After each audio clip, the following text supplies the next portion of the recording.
Bonjour à tous, aujourd'hui on se retrouve pour les actualités économiques de la semaine. Vous êtes probablement au courant, Emmanuel Macron hier a enfin nommé son Premier ministre et ce n'est autre que Michel Barnier. C'est un homme qui est connu de la politique française, c'est un ancien ministre de Nicolas Sarkozy et Jacques Chirac. Il a également été commissaire européen et négociateur du Brexit. Les marchés financiers ont plutôt bien accueilli cette annonce avec une hausse significative des actions des banques françaises, Société Générale, Crédit Agricole, et une appréciation de l'euro. Pourquoi? Déjà parce que cette nomination, elle marque la fin d'une période d'incertitude et on le sait, les marchés financiers détestent l'incertitude. Et aussi parce que c'est un homme politique de droite qui est pro-européen et plutôt libéral.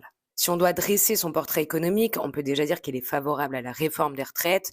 Il est également pour réhabiliter la valeur travail en augmentant les heures de travail et en réduisant l'écart entre le salaire brut et le salaire net. Il est également pour l'allègement des taxes et des impôts. Il est plutôt critique vis-à-vis du RSA et des aides sociales.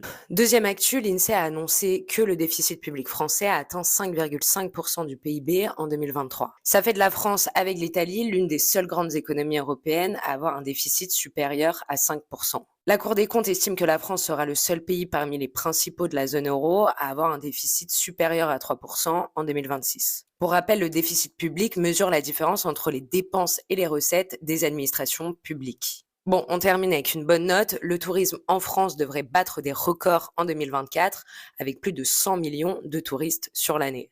N'hésitez pas à nous suivre pour plus de contenu éco.